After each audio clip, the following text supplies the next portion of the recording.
Hey, what is up, guys? I'm Brad, and Susan will not be joining us today. And welcome to Fix This Build That Sunday Night Live show.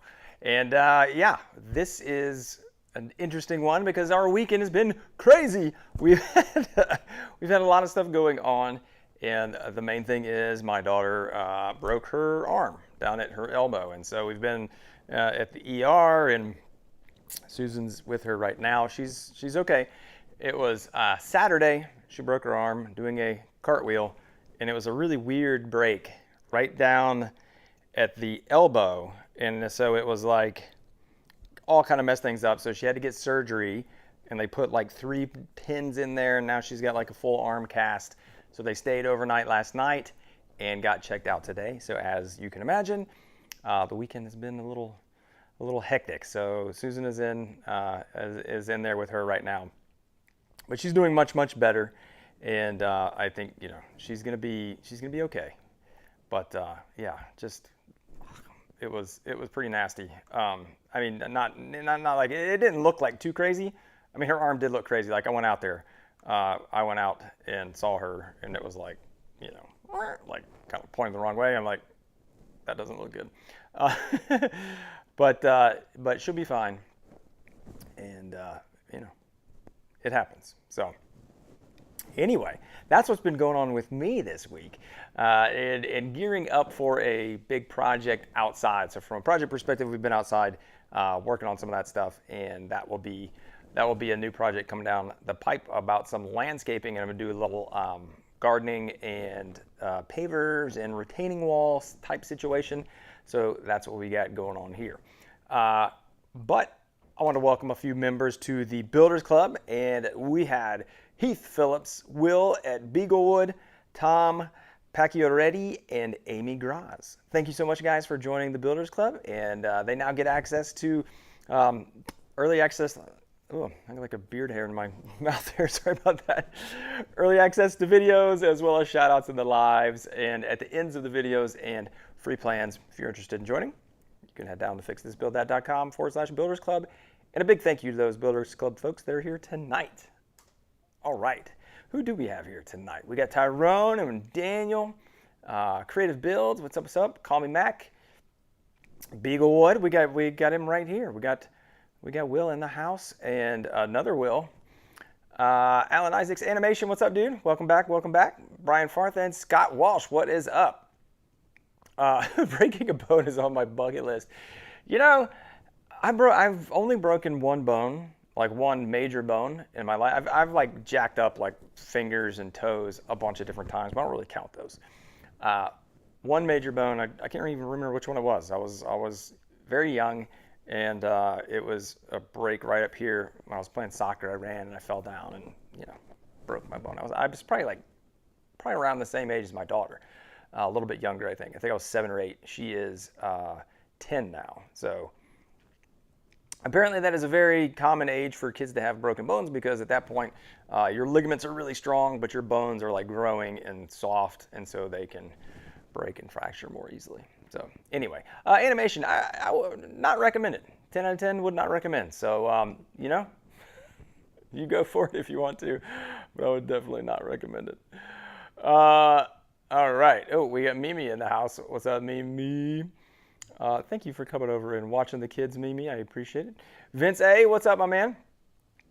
Thank you, Tyrone. I appreciate any prayers you guys want to send our way for fast recovery, because she'll be in the cast for 4 weeks. It'll be a week, and then they'll reset it after it, like because there's like a lot of swelling right now. So they'll do like a week, and then after that, they'll overwrap it or do something.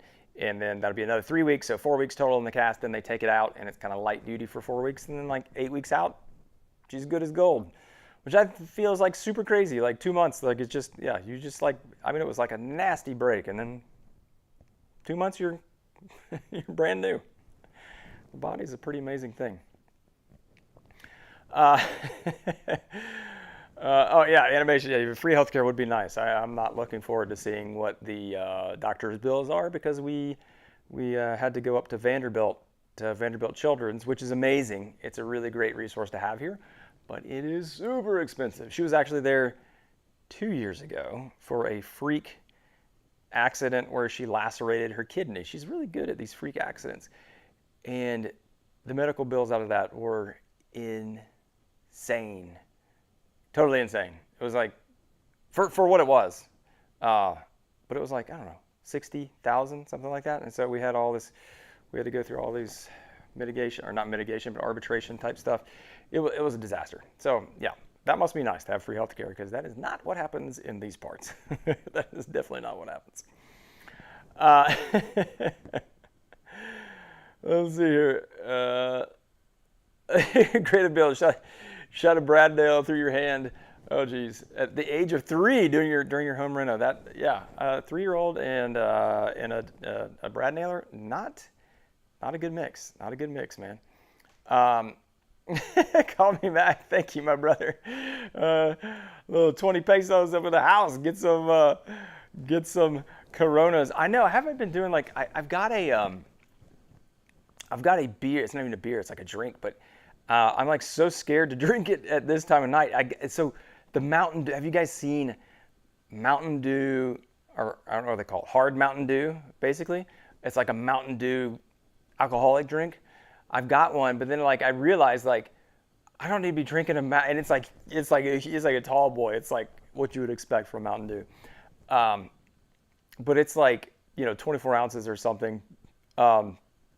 Yeah, and thank you guys so much for the super chats. And don't feel like, we're fine. We're not we're not gonna go broke because of an arm.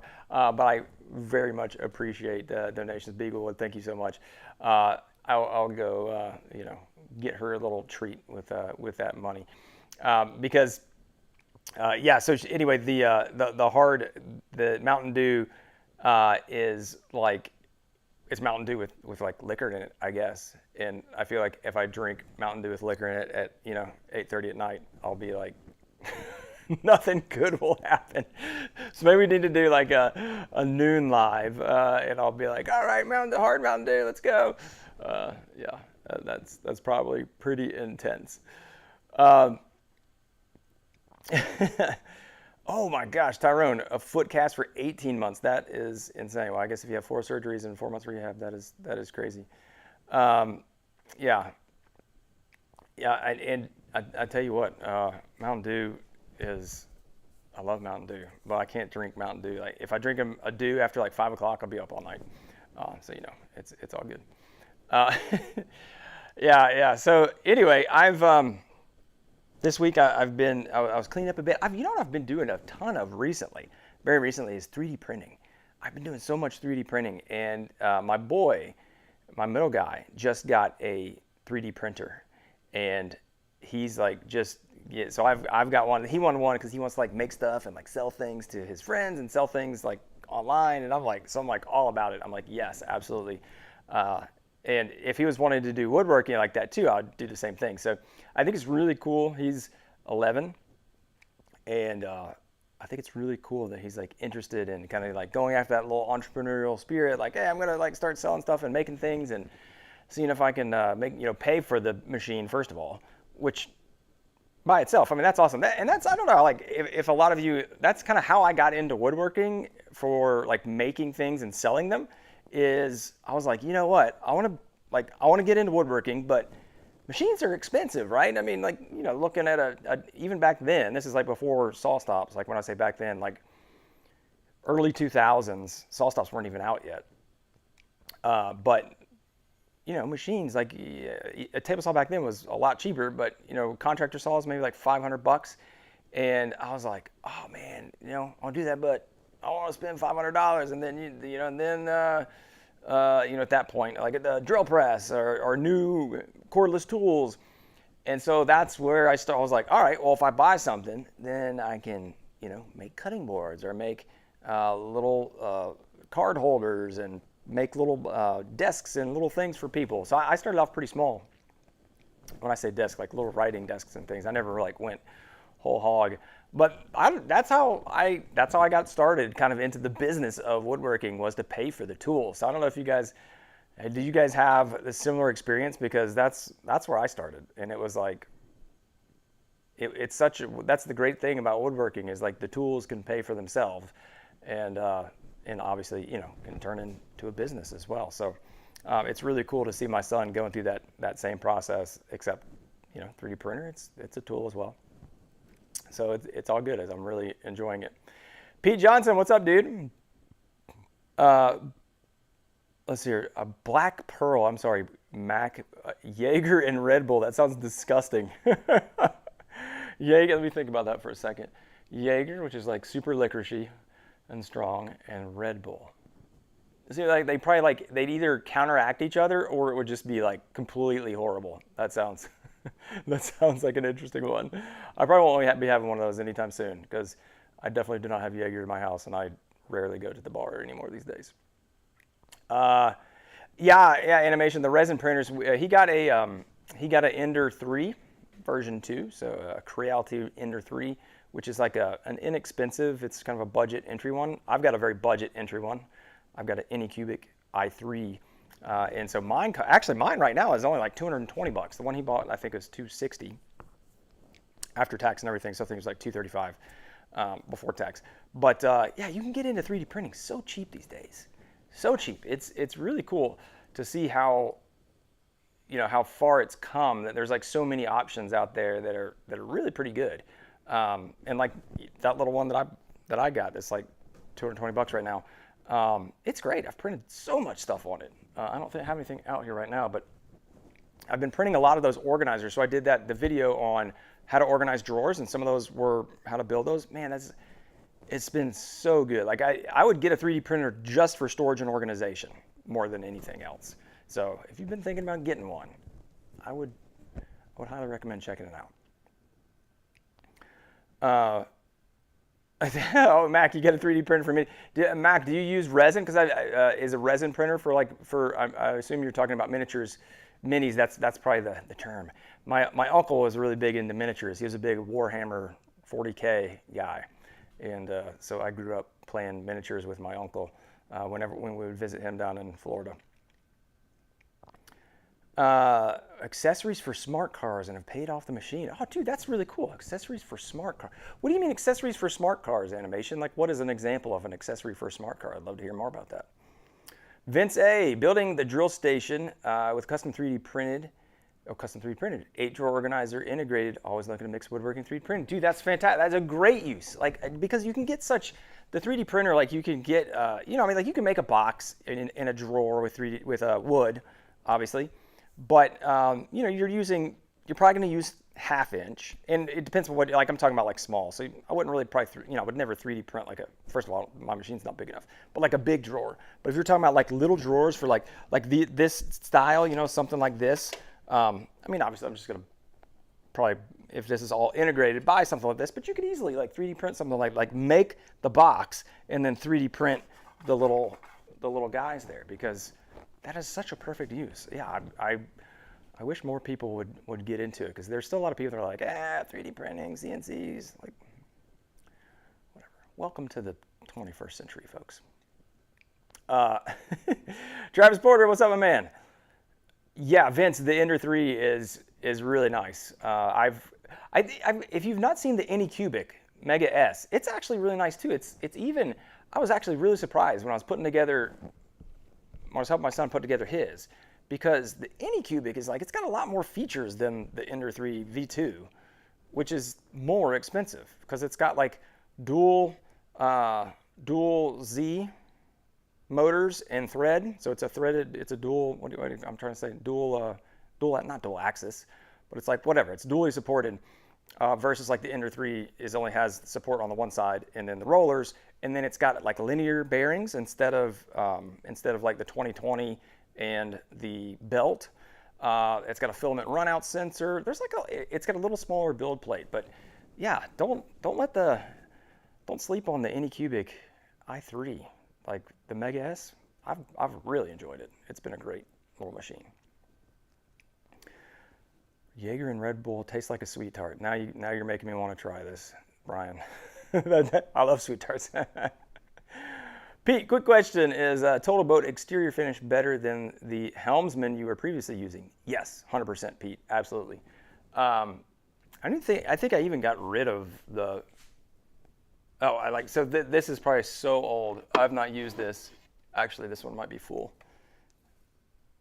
Do they say? I don't know if you can tell when you bought it, but yeah. So this is one I used to use for a long time, and it doesn't perform. It doesn't hold up. It's like a season, and then after the season, you're like getting cracks, and it's just it didn't have a great. It looks great when you apply it, but it didn't hold up super well. And then this is what I've been using, because I just finished those outdoor chairs.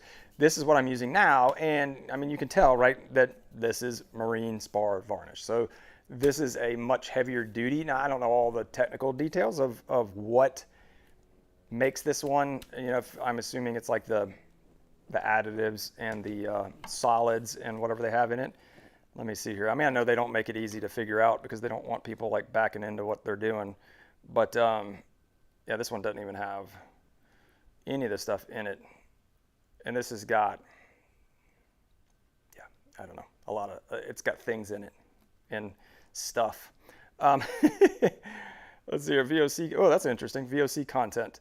So this says VOCs, less than 450 grams per liter, and this one is less than 475 grams per liter. So you've got 25 more grams per liter of VOCs, and the VOCs protect you well. No, but honestly, like for an outdoor finish like that, like kind of the way I feel is like the worse it smells, probably the better it's going to perform. And this stuff stinks. It really smells bad. So make sure you use it in a well-ventilated area because you will lose some brain cells real fast huffing that stuff. It just like as a comparison, I feel like that, I mean, you still should apply, like even for the Gleam, the Total Boat stuff, you still should apply, I mean, you need maintenance. You need maintenance. Like outdoor furniture, you can't just finish it and then walk away and expect it to like look good in 3 or 5 years. I think you'll probably get 2 years out of the Total Boat stuff versus 1 on the Helmsman. Or at the end of 1 year, the Gleam is going to look pretty good and you can just like give it a light scuffing and put a new coat on it. Whereas this stuff, you'll start to have peels and cracks on it. So 100% that has performed much, much better than the Helmsman has.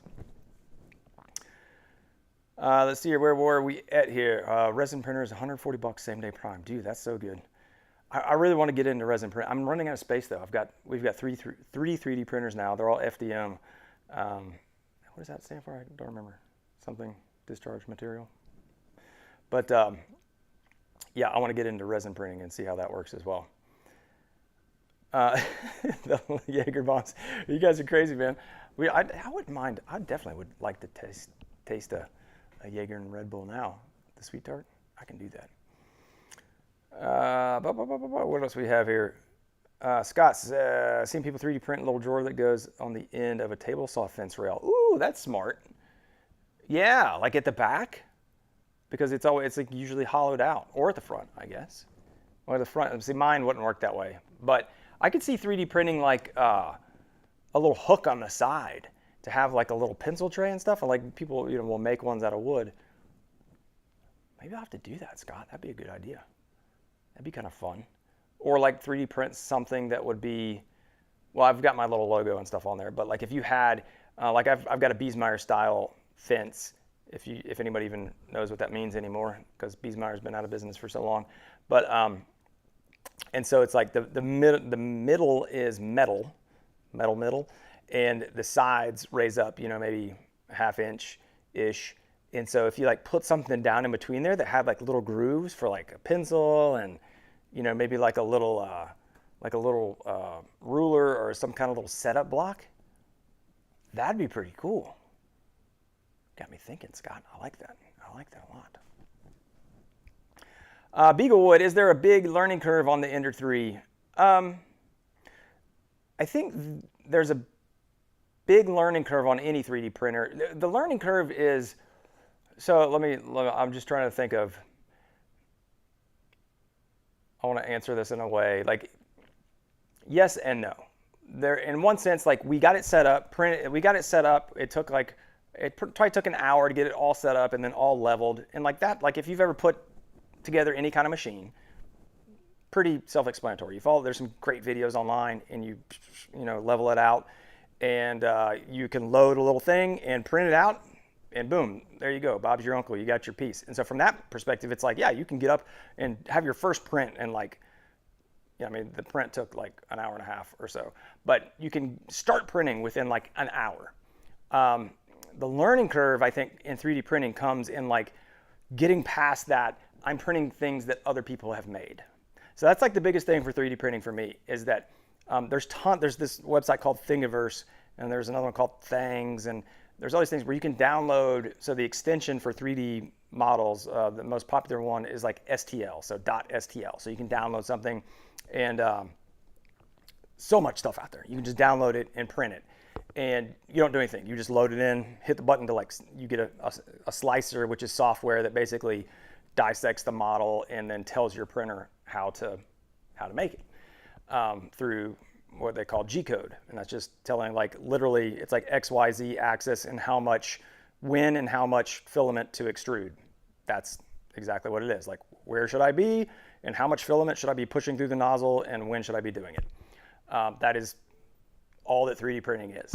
And so, getting to that next stage of like, okay, now, I'm making something and I want to build my own drawer. Now you're talking, you got to design your own thing. So now you've got to get into Fusion 360 or extensions for SketchUp, depending upon what you're making. Like, you can print stuff out of SketchUp if it's, you could do it. You can do STLs out of SketchUp, especially like 2D. I'm thinking CNC, but for sure you can do 3D printed stuff out of SketchUp. So now, like, that's probably the bigger learning curve, is like setting up a 3D printer and just printing stuff from other people. Very easy. Learning curve is pretty narrow. Troubleshooting the machine is probably going to, expect to troubleshoot because you're buying a budget machine. But then, like, the next stage of like designing your own stuff and figuring all that out and figuring out supports and all these things, like, how to like really design a 3D part so it's printable.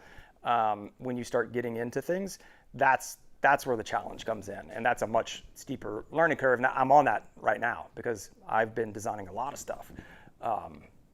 And it's, like, I'll print some stuff and it'll just be like, it'll just be horrible because, it's like, you have to think about how it's going to extrude. And so you can't build something out like that in thin air and without having like a bunch of supports and like, all these different things. So it's, but it's fun. I love it. I love that part of it. Is like the learning curve and figuring it all out and how to do it.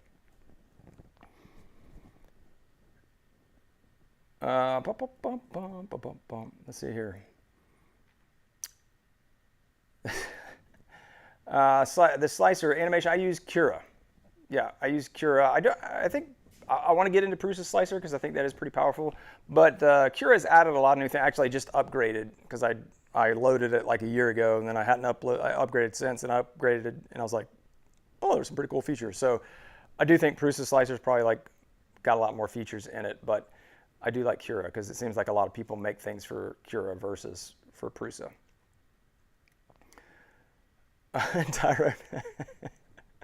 Tyrone's like, what are y'all talking about, man?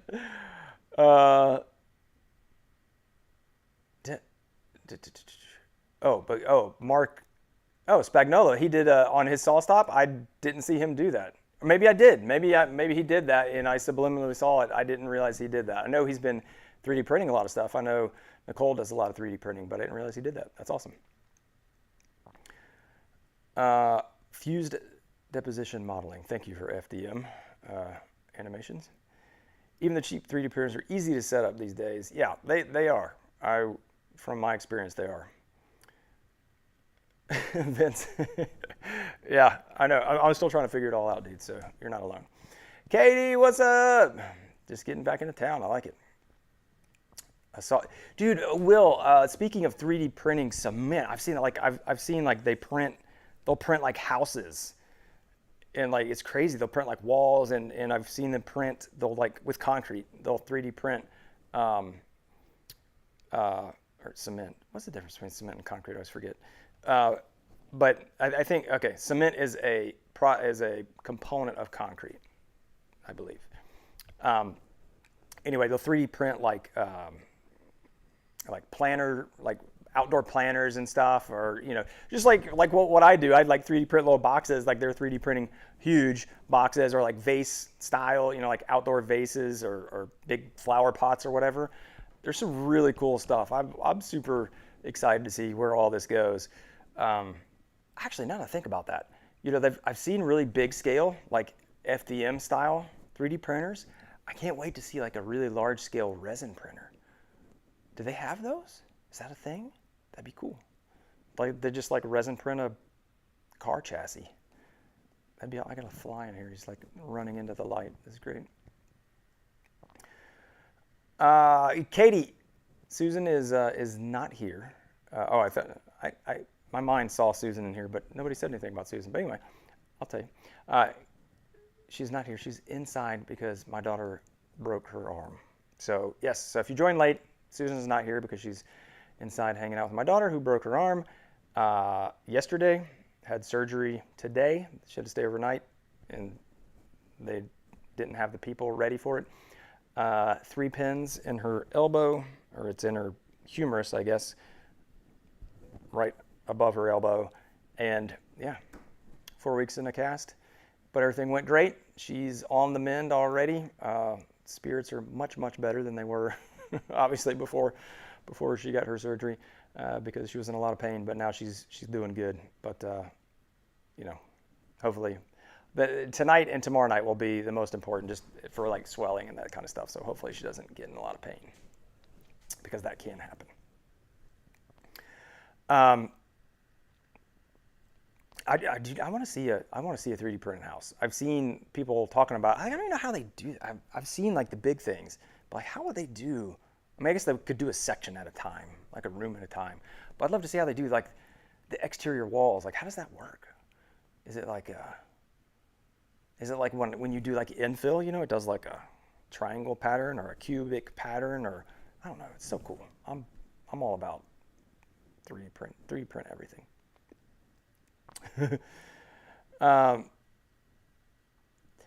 Yeah, Vince, that's like agreed, man. Like I think that having like technology, so 3D printing, kind of gimmicky in the U.S., but like in third world countries, like when you go to places that have housing shortages and people are like literally building, like in some of the places in like, I mean they're all over obviously, but I'm thinking like India, where they're like scraping together like sheet, corrugated metal and stuff like that. Like with the houses, there's just not a lot of structure to them. That if you could have a way to implement that technology where you can use cheap raw materials like concrete, then and being able to deploy that. I mean, that's obviously probably the bigger issue, is being able to deploy it. But yeah, I mean, I got to imagine like you could, if like some philanthropies or whatever are like, hey, like we're gonna go build into a community, and we're gonna put up, a few dozen concrete houses. Like I have to imagine that are 3D printed. Like you could do that, way faster, obviously, than you would if you were hand building them, even with like cinder block. Maybe not cinder block. I've seen some people throw cinder block really fast, but I'm sure that there'd probably be a lot more benefits. So I can't wait to see where this all goes, and I hope it does. I hope there's some of those areas can take advantage of that technology. Will, what are some cool places in my area? Bought a new 36-foot camper. Whoa, nice. I mean, dude, Nashville. Gosh, Nashville's just crazy. Will, like people are coming here just like somebody was like, yeah, Nashville's like the bachelorette capital of the world. So there's a lot of visitors here. So other than like downtown, right? Obviously, like downtown, Nashville hot chicken, the Preds, the Titans. We have MLS now, and I heard they're actually trying to get an MLS baseball team. But anyway, other than that, and like the downtown scene, there's a lot of really cool stuff. Like the Bicentennial Mall, which is over by the Capitol in Nashville, is a really cool place to go check out. We've got the Parthenon over on 21st. Is that on 21st? Somewhere it's over there, like in the Vandy area. But it's an exact replica of the Parthenon from Greece. Is that where the Parthenon is? Wherever the Parthenon is, it's an exact replica, full size, of the Parthenon. So it's like this really cool park, and you got the Parthenon over there. So there's some cool sites around to hang out. There's lots of good hiking and outdoor activities around. We got decent parks. Cincinnati had the best parks. Cincinnati's got an amazing park system. I'm trying to think. There's like Henry Horton State Park. There's a few lakes around here, but there's some really cool like sites that are once you get out of downtown, because that's you can only do so much there. I'm trying to think of what else. And down in Franklin, you got a lot of Civil War stuff. So the Carton Mansion, Carter House, and then there's in like South Nashville, like the Belmont Mansion. There's a lot of really cool things to see and do around Nashville that are not downtown.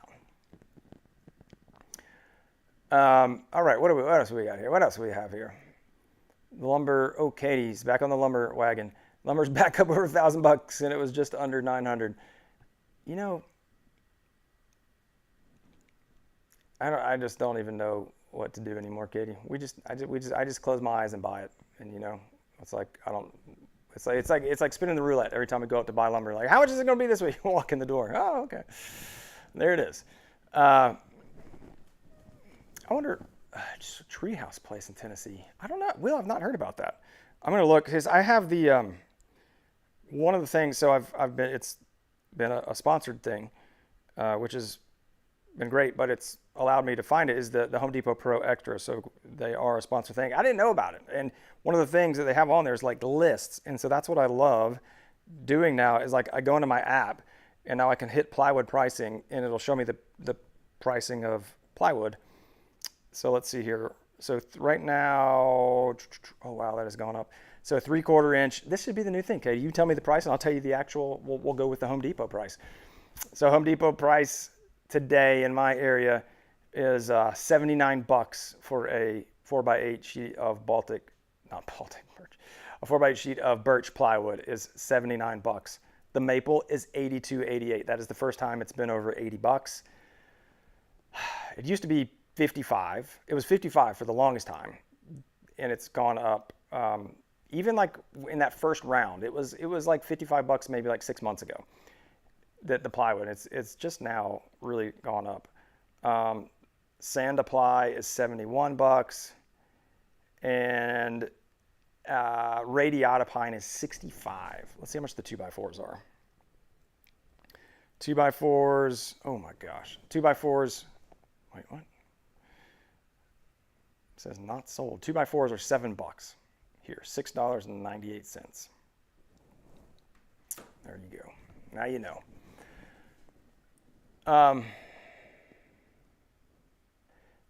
What? I'm sorry. Mark is moving to Missouri? That's the first I've heard of this. I've not been keeping up. I talk to Mark fairly often, but we usually text or DM. But I missed that. I missed that. Where did he talk about that, Will? Because I don't listen to Wood Talk, so it could have been on. It's probably on there. So that's probably where all the juicy stuff is. Missouri. I've been to Missouri, but for like a hot minute. I'm not doing anything. Stan, what's up, buddy? Cleaning out your email, dude. Stan, that would take me all year, buddy. So it's nice that you're only a half hour late.